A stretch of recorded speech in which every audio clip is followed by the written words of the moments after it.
everybody. This story is about my dad, and in the styling of my father. I was finishing up this story on the way here. It's a story that I've told before, but I'm trying some new ending. Um, I am the youngest of five. That's the way I grew up, but technically I'm one of seven, maybe eight kids. And so that's sort of the thing, the joke that my older siblings always say. Papi always likes to set up franchises wherever he goes. Um, and I learned a lot about my father through like jokes and stories growing up.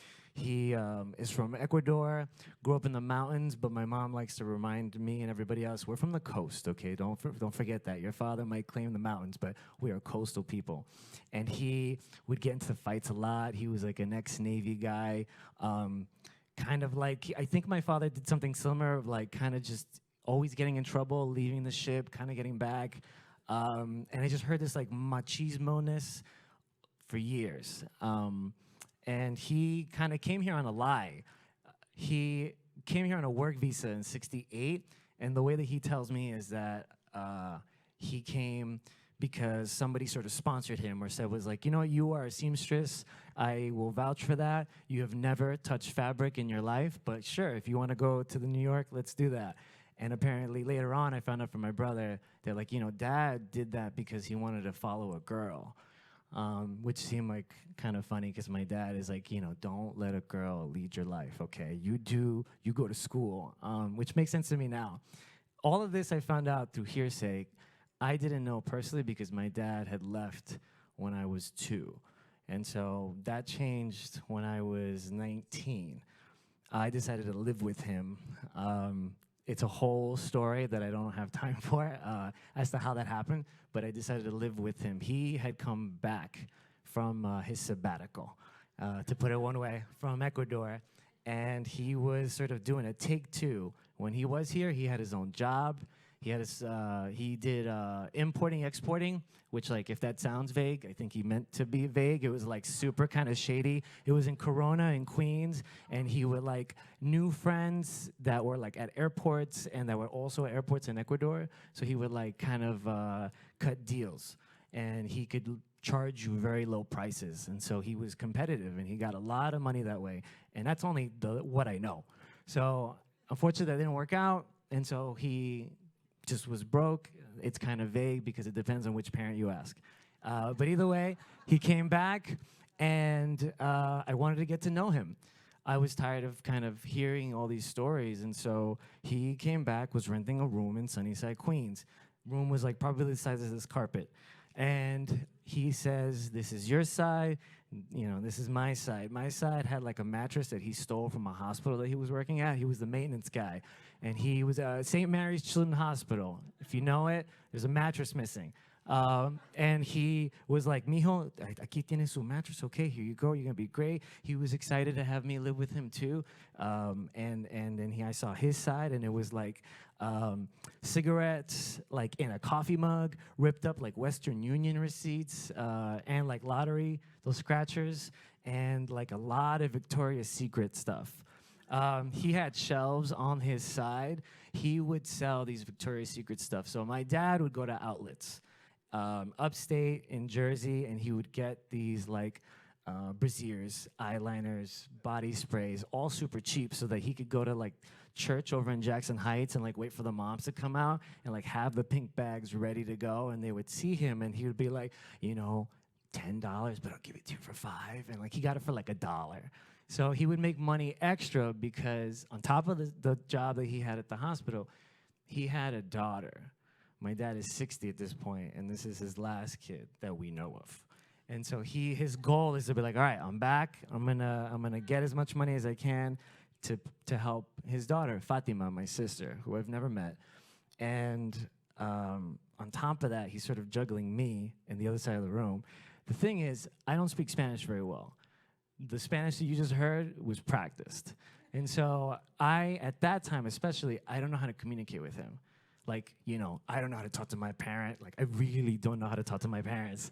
Like, my mom and I, like, we do this, like, English-Spanish thing, and somehow it works. I really don't know. But my dad was a whole different thing. Like, it was just, he doesn't know any English, from what I can tell. And so I needed a way to kind of connect with him because I'm like, okay, if I'm really gonna do this, he's not really trying because he's busy. Like I got to figure something out. On top of all the mess that I described that he also had a bunch of DVDs. And out of all those DVDs, like Die Hard, Terminator, super like macho shit, he had, Fiddler on the Roof? Okay, I didn't at the time. I didn't grow up with theater or musicals or none of that. I was a latchkey kid. I was just like watching like cartoons and stuff like that. And so he watched this movie every night, like every night. Like I'd come home from school and I was going to college at the time. And side note, I also decided to stay in New York. Never mind, cut that out. Forget it. See, that's why we write notes. This is why we write notes. I saw him watching it, and I just didn't know also in Spanish and just father-son language, like, why do you watch this? Why do you keep watching this? There was the Spanish subtitles, but like otherwise, I would only see a little bit of it. I just couldn't really still be in a space this small with a man I barely knew that I also still had a lot of anger towards. And I was hard to hold in a very tiny room. And so I still wanted to push through that. And I got tickets to Fiddler on the Roof. Alfred Molina was playing Tevye that year on Broadway. And I was like, cool. Got tickets, CUNY discount, super high up in balconies. And so like CUNY, like I was at John Jay College at the time. And so I go to my dad and he's like in his usual situation, which was like underwear, no shirt, sitting on the bed, like watching Fiddler and like just belly out. He was a big dude. My dad, when I met him, was like the opposite of like these like Paul Bunyan stories. You know, he was like the Latino Paul Bunyan of my life. Like he was just like folk tale, but now he's like peppered hair, huge, like not body shaming, but just very different from the photos I saw. That's all I'm saying. And just tired all the time because he's working like who knows, maybe there was a third job I didn't know at the time.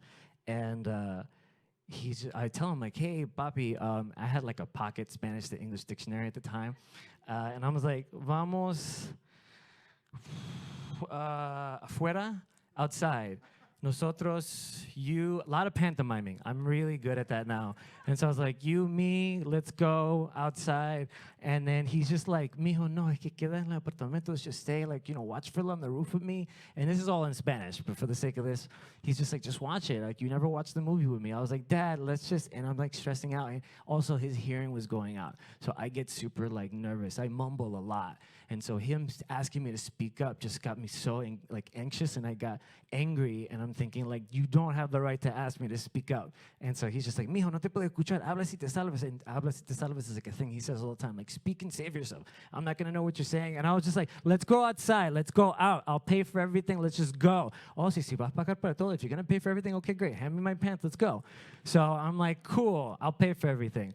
We go. We get on the 7. We're leaving Sunnyside. We're running on like Ecuadorian time, which is like a real thing. There's like a joke of like, like Latino standard time. Like Ecuadorian time is a real thing. Like to the point that like our government was just like, everybody, let's reset our watches. Good? Great. True story, look it up. We're on the 7, super late, in Times Square. My dad, as big as he is also like not a stop, and like he doesn't walk and talk. He likes to like stop and tell you a story.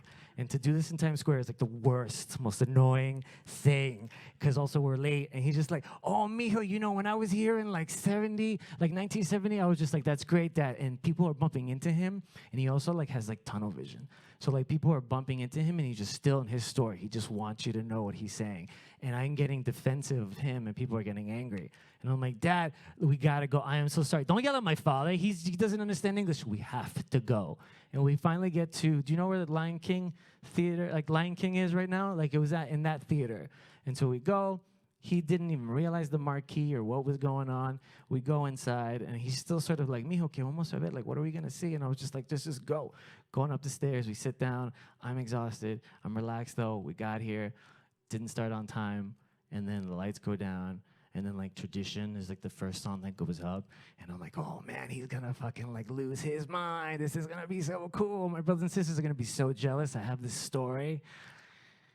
And then the violin goes, and then I look, and I just look at my dad, and I just see and hear. And, like, my Arrested Development heart just, like, cracks. And I'm like, wake up. And he's like, mijo, it's a good show. Okay, cool. Feel it, oh, wow. And he just kept dozing off. His phone would go off a lot, too. It was the other family. It was Fatima. It was her mom. He also couldn't really hear me, like I mentioned. And so I was like, Dad, quiet down. He just couldn't hear. And intermission comes, and I'm, like, looking out those big windows that they have in that theater. And, like, he is outside smoking a cigarette, talking on the phone. And I'm like, what the am I doing with this man who just is busy? So we go back in the show, and there's a song that Tevye says to he's telling his wife, like, you maybe know it, but do you love me? Yeah. Y'all are, oh, you know. I had never seen it. I'm sort of still taking in the show, and like Tevye essentially is just like asking his wife, but do you love me? And she like gives a litany of things that she does for him that like, obviously I love you. It's a stupid question. Why would you ask me that? He's like, great, but can you like say it, but do you love me? And Alfred Molina that night was just like, I guess being like super kind of like, I'm gonna take a long beat before I say that line. And it was just these long silences. And in this long silence, my father suddenly leans into me and says, but do you love me? And I laughed. And the people around us heard him too, and it was funny. But when I looked over, Molina like kind of got distracted, and it wasn't funny anymore. It was like a second, right? Like I'm not exaggerating. Like it was like for a minute that he got distracted, but it was enough where he was just like, and then like says his line, and my dad like shrinks into like his seat because like Molina, I don't know if you know, has like these thick eyebrows, and he just sort of like saw through everything into my father's soul. And so we're outside now. The show's over. My dad's super excited. It's like the big posters of like, you know, Tevye with his hands up. And any poster, my dad just was like, toma un foto, take a photo. I'm like, okay. At the time, I had like a flip phone. I was like taking this photo, and I was just like, I never thought about it before, but like, my father is not a vulnerable dude, but for some reason, out of all the songs, that's a song that kind of spoke to him, or at least woke him up. He definitely was very excited for, like, if I was a rich man, he was up for that song.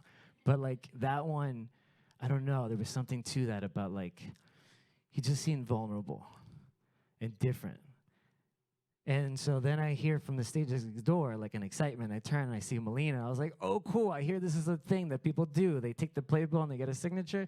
Dad, we should go do that. Vamos, quieres un, just fucking follow me. And Dad comes, and I'm like, Molina, love the show. Dad's a big fan, right? And I was like, Dad's quiet. I was like, oh, maybe he's like, doesn't want. It's okay, Dad. Hey, I'm going to tell you a story. I recount what happened. I'm laughing. Molina's not laughing. And Molina's looks at my dad. He's like, is that true? Did you say my line? My dad's shaking his head. And my dad looks very small compared to Alfred Molina, who's like 6 foot something. He takes his hand, he puts it on my dad's shoulder, and he just kind of like grabs him and shakes him a little bit, and then he raises his hand, and he smacks him on the arm, and he says, good job, you made your Broadway debut, way to go, congratulations, felicidades. And my dad's like, oh, yeah, and like gives him like a big hug. He's like, take a photo, toma un photo. I'm like, okay, great, take a photo. And then we're on the 7, and we're heading back home on the to Sunnyside. My dad's like enamored with the fucking camera phone. He's just staring at it. And like from afar, I kind of like had my aha moment, if you want to put it that way. I saw the show, and I was like, you don't know it, but like you're Tevye, right? Like it's this man who's trying to get his life in order or together, but like it falls apart, right? Like he's also, but he loses everything. And I could see my dad that way. And I tell this to my dad, and like, I threw the fucking dictionary away. I was just like, I'm saying it to him in English. I'm like, you gotta know what I'm saying. And I tell him, like, I see you. Maybe that's why you like it. And maybe, like, I'm a little bit of, like, music in your life. And, like, you know, maybe, I don't know. I'm like, Papi, ¿qué piensas? What do you think? And he's just like, ¿qué? I talked into the deaf here. He didn't hear a fucking word that I said. And he grabs my knee. My dad's very, like physical with his love. And he just squeezes my knee. He's like, mijo, tonight was a good night. Good night. And I was like, okay. And he gets up and he goes in between the train carts of the 7 to go smoke a cigarette, because that's how he used to do it. I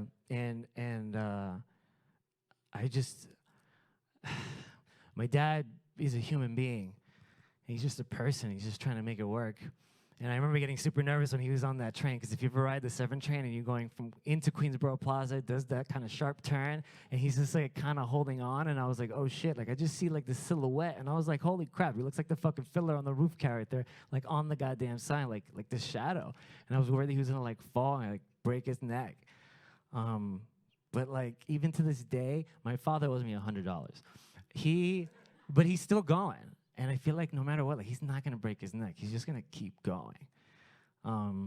Yeah, that's all I got. Thank you so much, everybody.